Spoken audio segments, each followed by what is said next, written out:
Kính thưa quý vị, Hiệp hội An sinh xã hội Việt Úc VAWA là tổ chức được thành lập từ năm 1990, là thời điểm những nhân viên xã hội đầu tiên của cộng đồng khởi sự cung cấp các dịch vụ trợ giúp cho người tị nạn Cộng sản Việt Nam tại Sydney.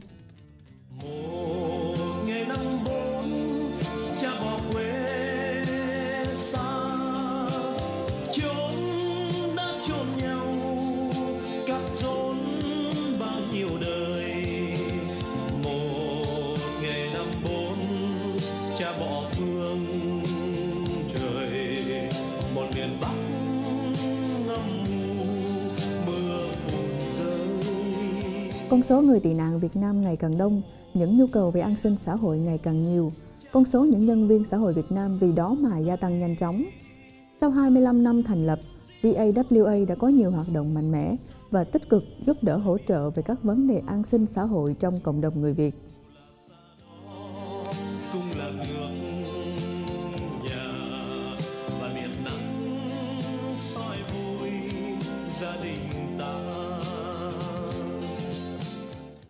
Vào thứ Tư ngày 23 tháng 9 vừa qua, tại Liberty Place Restaurant đã diễn ra Đại hội thường niên lần thứ 26 của Hiệp hội An sinh xã hội Việt Úc và kỷ niệm 40 năm định cư của người Việt tị nạn Cộng sản Úc Châu.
So may I ask everyone to stand up to start the national anthem.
Đại hội đã diễn ra một cách trang trọng với sự hiện diện của quý dân biểu liên bang lưỡng đảng, quý vị dân biểu tiểu bang, đại diện thủ hiến New South Wales và lãnh tụ đối lập, cùng đại diện cộng đồng người Việt tự do tiểu bang New South Wales. First of all, I would like to introduce the Honorable Chris Hayes, MP, Federal Member for VAWA, and Chief Opposition Whip. Please welcome Mr. Chris Hayes. The Honourable David Coleman, MP, Federal Member for Banks.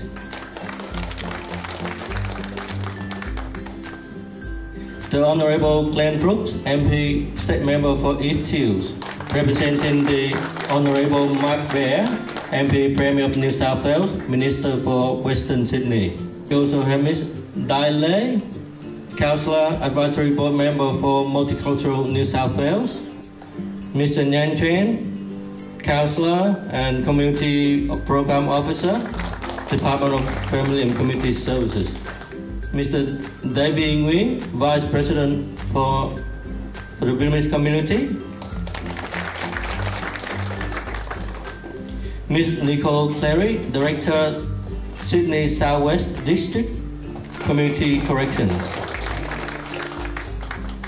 And Mr. Chong Hieu Nguyen, Director of SBTN, Saigon Broadcasting Television Network.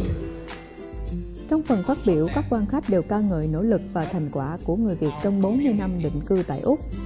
Fight back and try to cooperate with police and state government to change it, to transform the Cabramatta become the capital of tourism. That is our biggest achievement and the evidence of what we have done to Australia. And we never ever forgot the contribution of 521 lives of Australian soldiers who come to our country to help us to protect our freedom, our democracy, and our human rights.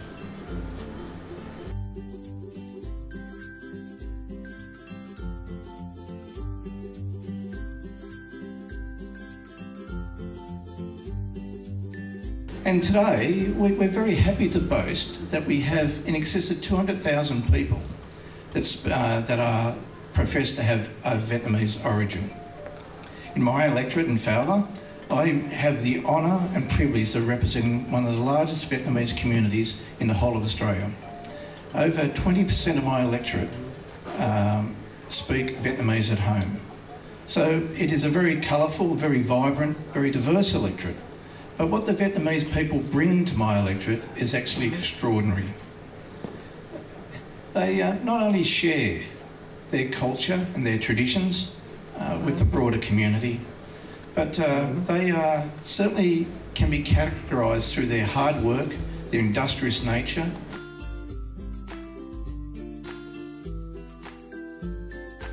And you as a community, having fled frankly an evil regime that seeks to repress its own people, understand the power of freedom more than anybody does, certainly more than I do, and certainly more than most Australians do. And I think that understanding of the importance of the opportunities of freedom is a really big part of why the Vietnamese community in Australia has had such a remarkably positive impact on our community. So this morning I really just wanted to thank Ambrose for all the work that he does, thank everyone else in the community for your contributions, and look forward to the further success of the community in the years and decades ahead. Thank you.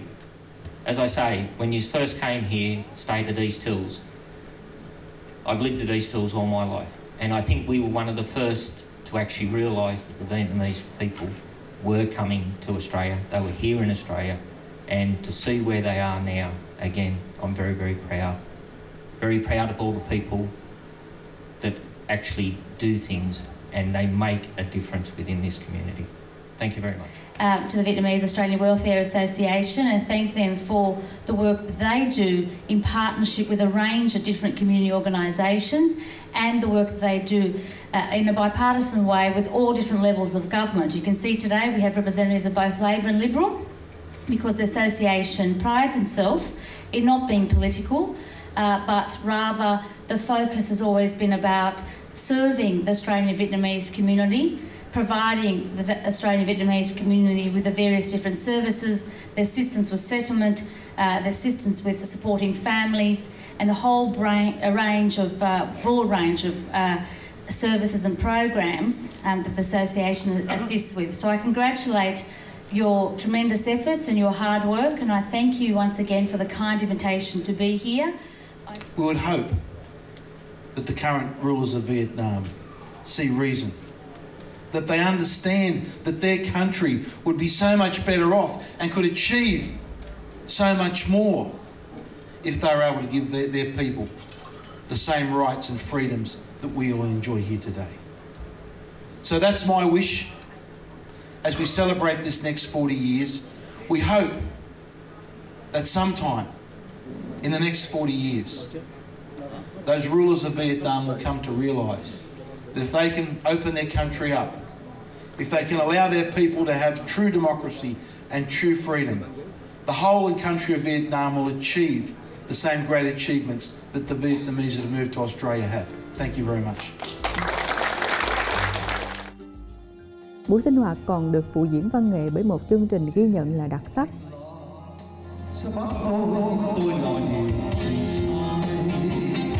Xin hỏi anh ơi, sao đánh tôi chẳng một chút nương tay. Xin hỏi anh ơi, không cho tôi xuống đường để tỏ bày. Tình yêu quê hương này, dân tộc này đã quá nhiều năm. Xin hỏi anh ơi, sao tôi trong giặc vào ngoài sông. Xin hỏi anh ở đâu, sao mắng tôi bằng giọng nói dân tôi. Xin hỏi anh ở đâu, không cho ta sai cho tàu. Để ngàn sao ghi dấu, bàn tay nào nhường đầy máu đồng bào.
Report is in the annual report, so please refer to that.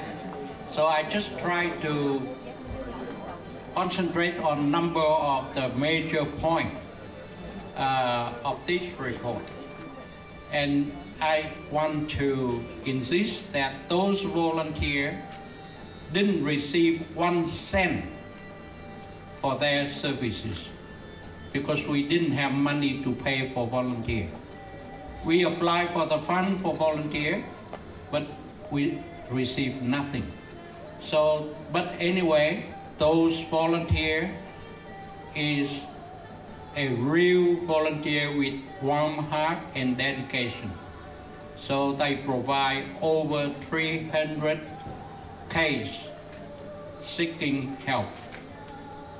So the future of this association is put on the second generation and third generation. So please encourage them to join our association and to give us a hand and to more active in the operation of this association. The future of this association on the hand of the next generation.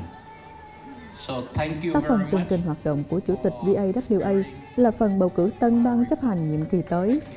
Kết quả ông Ambrose Đinh Quốc Hùng, Chủ tịch đương nhiệm đã tái đắc cử.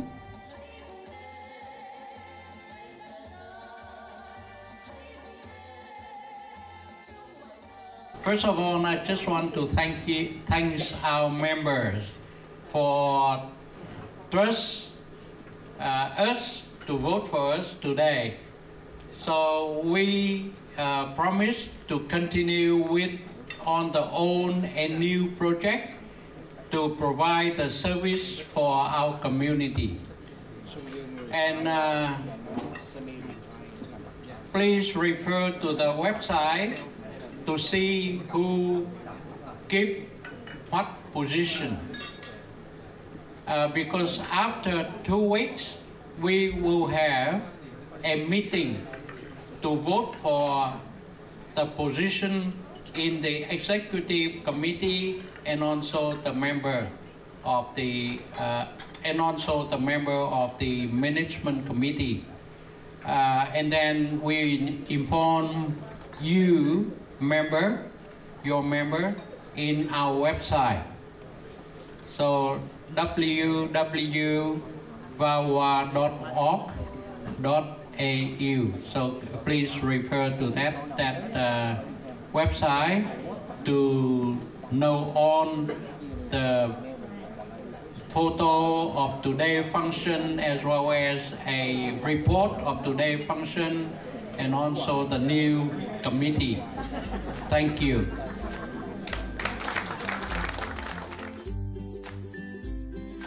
Đại hội năm nay diễn ra thành công tốt đẹp với việc tổng kết các thành tựu đạt được của năm vừa qua và đặt ra những mục tiêu cho năm tới. Hy vọng với những hoạt động cộng đồng thiết thực của mình, Hiệp hội An sinh xã hội Việt Úc sẽ ngày càng mở rộng và phát triển.